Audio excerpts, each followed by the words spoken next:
3, 2, 1.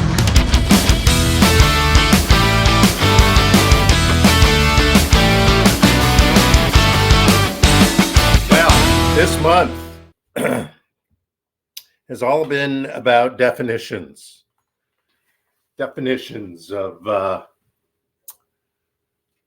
things we talk about, things we learn, things we have been inspired by in this teaching, no matter how long you've been in it or been in a version of it. There has been talk about all these things, and I wanted to kind of define them a little more definitively, these words that get bantied about.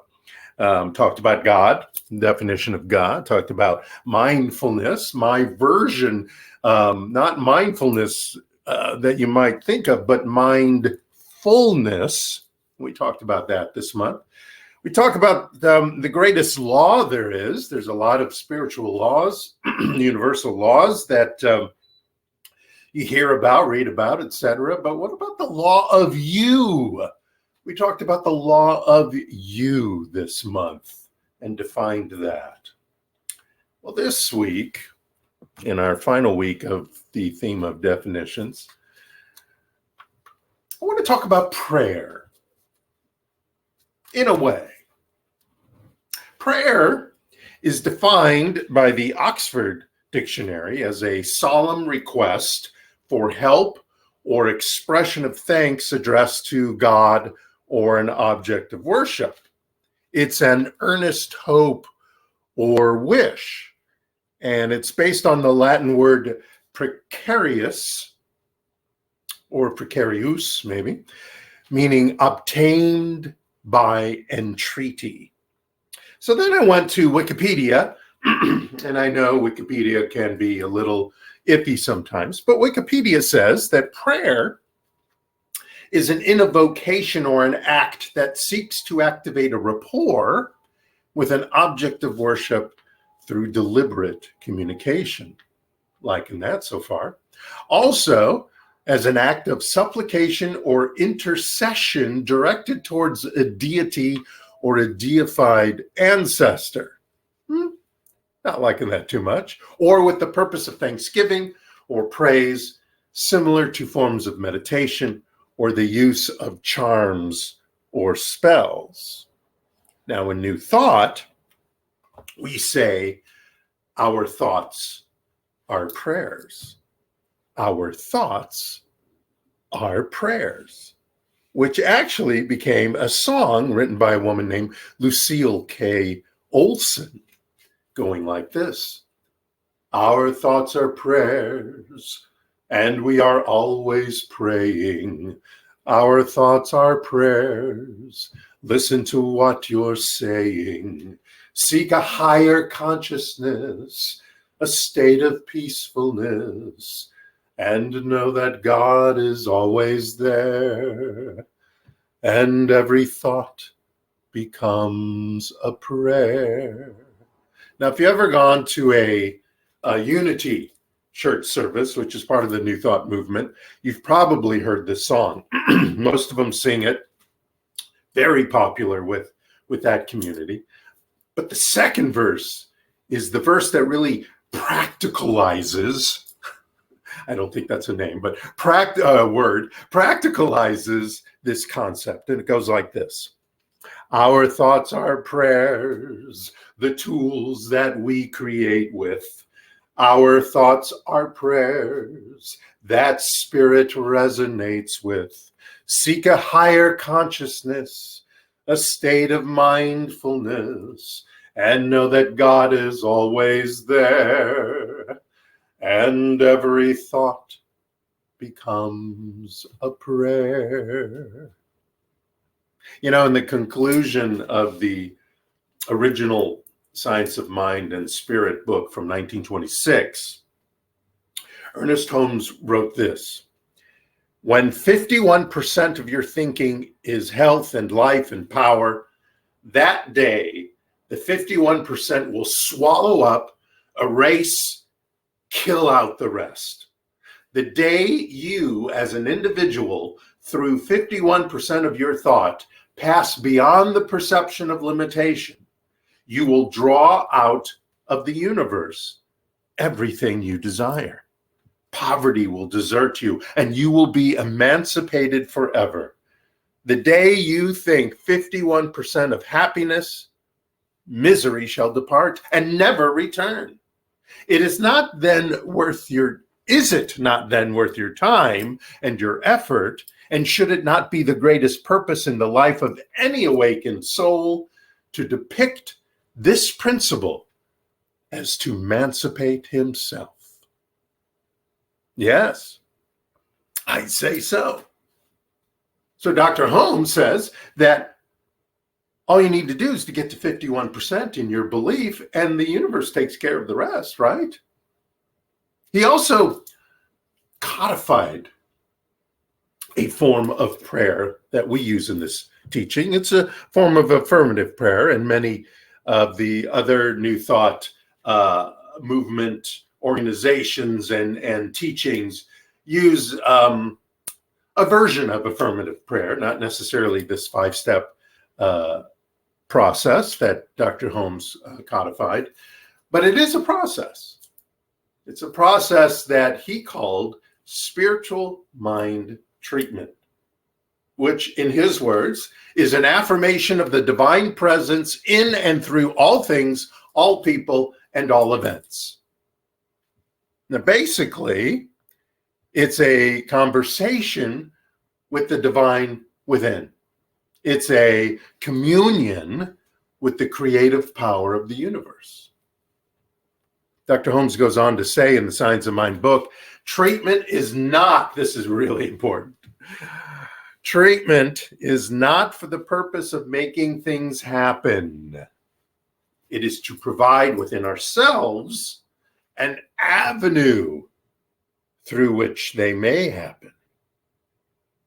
Through which they may happen. Now, he doesn't mean may versus may not, but that the manifestations that we have decided that we require to come through into our lives comes through a consciousness of allowing and a consciousness of knowing.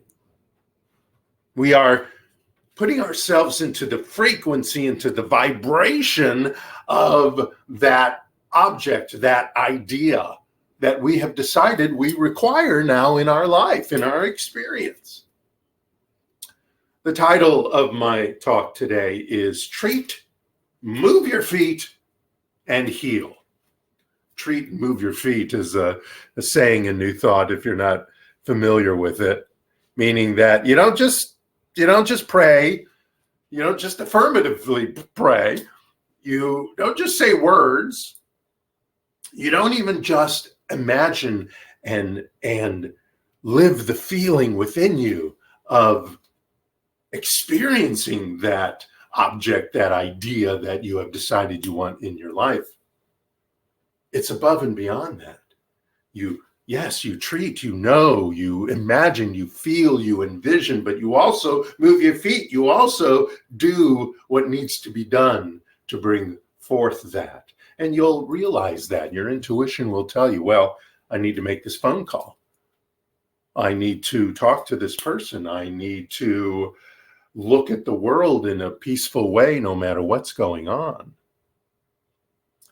As part of the month of definitions, I'm defining this tool this week called spiritual mind treatment.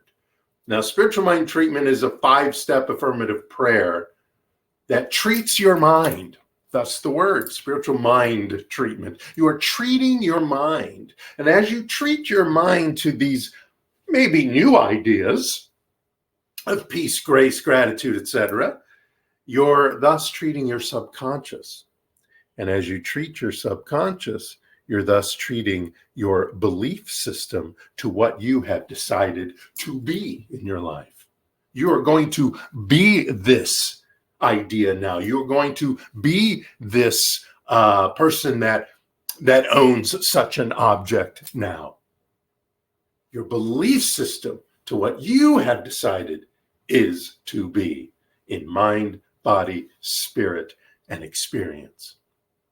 It's a physical and it's a practical tool that leads to a metaphysical and transcendental reality, which then ends in the manifestation in your experience. Now, I want you to realize this.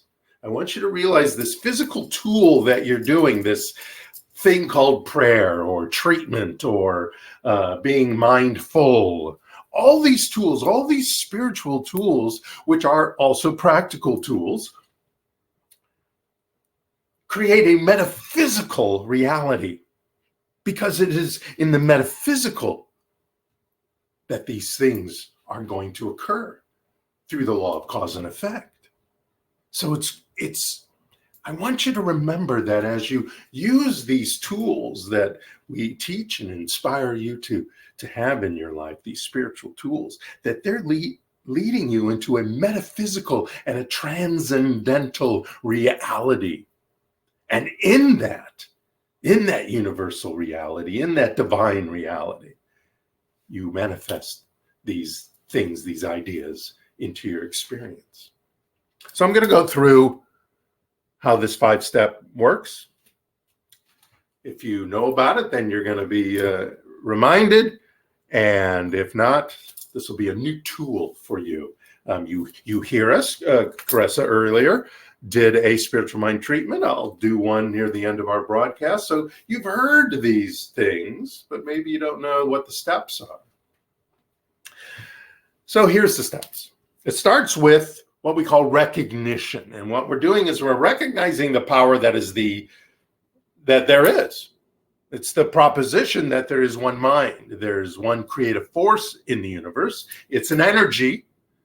It's an energy, not an entity. It's an energy. It's the energy of the Big Bang. It's called by many names, and you can choose whatever name you want to call it. I don't care. It doesn't care. Just recognize that there is this force, this energy, this creative energy in the universe. And then you go into step number 2. When that's established, you step into unification. Because what we know, what I tell you, not so much in the statement of principle we're highlighting this month, but in our purpose statement, that divinity, whatever you're choosing to call it, is within you.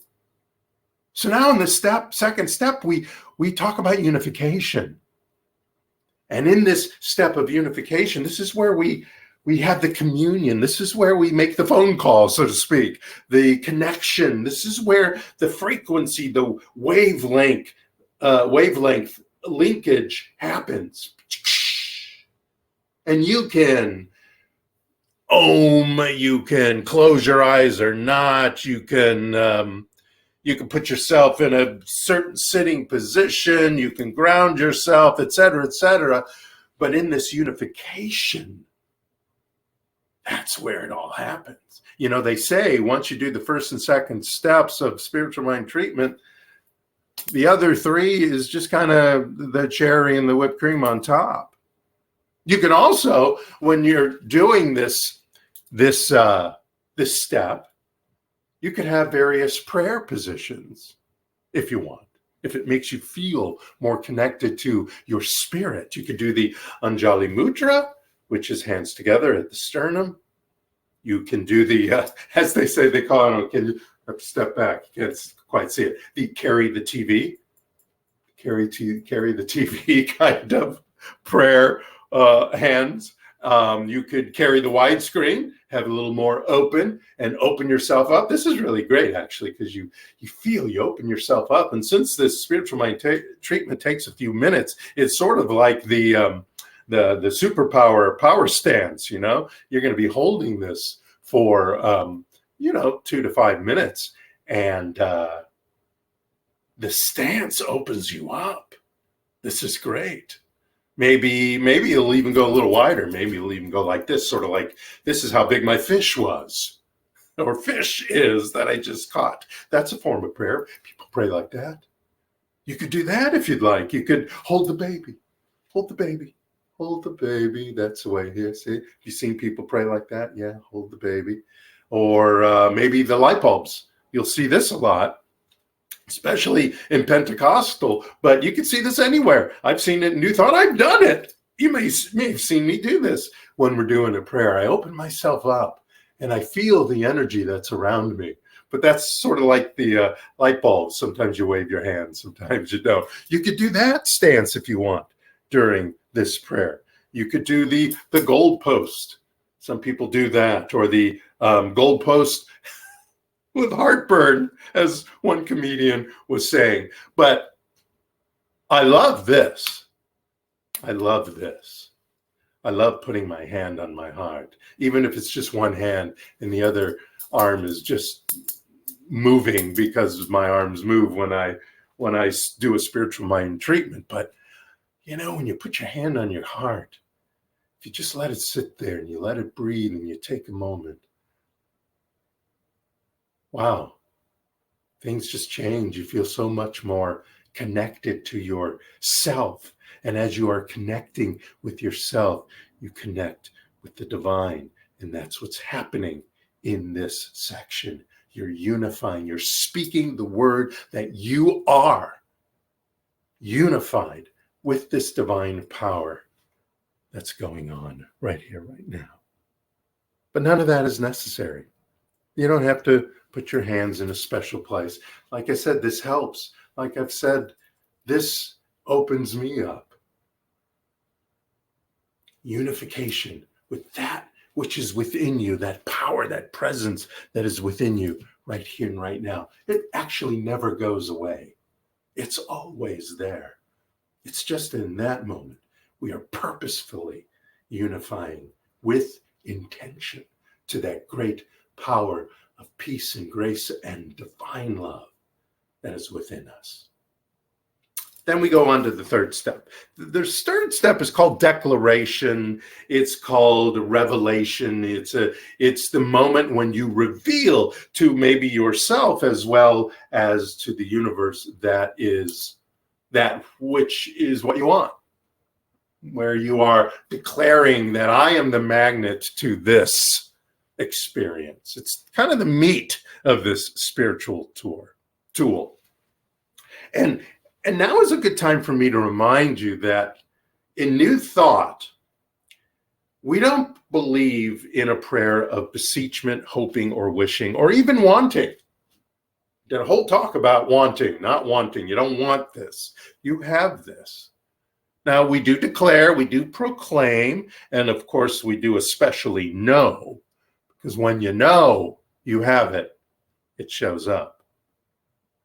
Now, in spiritual mind treatment, we do not abide by the idea that you have to supplicate, you have to arbitrate or negotiate. We don't do any of that. We do celebrate, we do appreciate, we do consecrate, we do some of the ATEs, the eights, but we don't supplicate. We're not supplicating to anything. We are realizing, we are knowing, we are unified with that divine power that is everywhere, that creative energy that created everything. We know. We do not have to compel some outside entity. We don't even have to ask. I know there's a very famous book talking about asking, and I appreciate the the idea of it, but we don't really ask. We know. We state. We declare with clarity and specificity what it is we have decided, what it is we are going to reveal into our lives. We do not deal with sort ofs. We do not deal with something likes. We are clear, concise, and specific, like I said. We're not wishy-washy, namby-pamby about what we have decided to have in our life. We are definite. We have made the decision, living as if mind, body, and spirit is in that experience, using our imagination and feelings to envision that experience. That's where the physical morphs into the metaphysical. When the above the physical ideas start really happening and bringing forth into your life that which you have decided to have. Now, sometimes your work reveals ideas that have become hidden because we have some dark sides, we have some triggers that like to hide, and that's okay. They may be in your way sometimes. Not fun, but that's okay. Because as those come up and we are mindful of them and take responsibility for them and are non-judgmental about them, we can, like peeling an onion or an orange, slowly or quickly remove those from our belief system. Because it is according to our belief that the stuff that we want, whether it's peace of mind or a new car or whatever, shows up. Like I said before, this is serious fun. We have to look at this as serious fun. When we're doing a spiritual mind treatment, this is serious fun. Have a good time revealing into your life that which may be very serious. But it's a good time. Life is about having a good time. Not necessarily wasteful times, but good, happy, joyous times. When we stay with what we require and not get into resisting what we have or resisting what we don't want to have in our life, we will naturally heal, reveal, and experience that which we have decided to have. There's a great book called Working with the Law. And Raymond Hollywell wrote it. And he said, the law does not require us to work over or against the things we do not want. But it does require us to work with and for that which we do want. We dare not give our time, thought, and energy to that which is opposed to what we want. And this is part of his law of non-resistance, if you read any of Mr. Hollywell's books. And it's part of the Buddhist teachings as well. We don't resist that which we want to not have in our lives anymore. We just know we have the opposite of it. The antonym of it. That's what we do in this third step. We declare, we reveal that which we have decided to have. As clear and as concise and as specific as you can be about what it looks like, what the experience feels like. Don't worry about the how it's going to show up. You don't have to know that this person will do that and that person will do that and this house will be sold and, this car will show up, just what it looks like, what it feels like to have that experience, whatever that is, whether it's an object or an idea like peace of mind or a better relationship at work or with one of your family members, etc. Then we step into the fourth step. Step into the fourth step with me, which is super easy. This is super easy stuff. This is gratitude and appreciation. You're going to love this because this is not about thanking God or the universe for granting your wish. Because A, we're not wishing for anything. B, we are not asking God, please, please, please bring this to me. This step is part of the receptivity of that which you've decided to have in your life. You receive a gift. What's it polite to say? Thank you.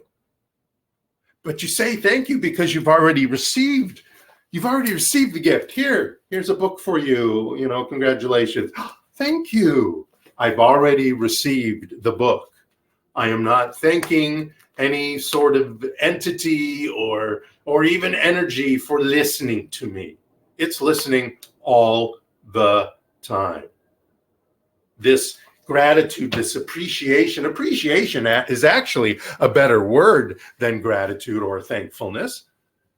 I appreciate that this is happening right now. I appreciate that I am revealing that which I declared to reveal in step 3, because I have unified myself with that divine spirit and power and love and intelligence and wisdom that is within me. It's part, this appreciation, this gratitude and thankfulness is part of the treat, move your feet and heal, because it is the acceptance of the manifestation that you have declared, you have decided you're going to have happening in your life. And of course, the last step is just release. Just let it go. Let it rock, man. Let it happen. Let it be. Let it activate itself. Let it delegate, illustrate, liberate, propagate, radiate, and demonstrate into your life. So now it's just time to celebrate. It's time to celebrate. You've spoken your word. You've imagined and felt the experience in your heart, in your gut, in your mind, in your whole being. So now it's just time to have at it. Have at that life right here, right now. It's a time to be. It's a time to take action. Take action. It can show up in many forms, you taking action. You let your intuition inform you of what it's time for you to do. The universe will speak. The universe will speak to you and say, make that phone call. Go apologize to this, that, or the other. Meditate more. Do this, that, or the other spiritual tool. You need to step into that more. You start hearing that and you start doing that. And you'll start seeing quicker and quicker and quicker those experiences that you have declared to reveal into your life showing up. Now, that may include doing more spiritual mind treatment, doing more of this 5-step process. But remember, you're peeling the onion. Sometimes, especially after a certain age, you got a lot of junk ideas going on, and you have to peel that onion. You have to know that this orange, just this one last peel of this orange, and whammo, here comes my wow life. The definition of spiritual mind treatment, the definition of treat, move your feet and heal, is to imagine, to envision, to feel, and of course then to be that which you have decided to have in your experience in your life. You do that, you envision it, you feel it, you imagine it while you treat, while you move your feet in action, while you are healing. And then you just allow and experience and manifest and harvest your most magnificent life. Do that today, tomorrow, over and over again. Know, be, sit with that which you have decided to experience in your life, and watch it as it becomes a part of you, as you use this or some version of affirmative prayer, which you can do while you're meditating as well. Watch it show up quicker and quicker and quicker. And watch the next one and the next one and the next one, as you peel that onion, as you take off the skin of the orange and remove those junk ideas by pouring in the great and joyous and divine ideas. Watch those manifestations start jumping into your life, into your experience, quicker and quicker and quicker. You shall manifest by treating, moving your feet, and allowing yourself to heal your entire belief system. You will have a magnificent life. Thank you so much. Namaste.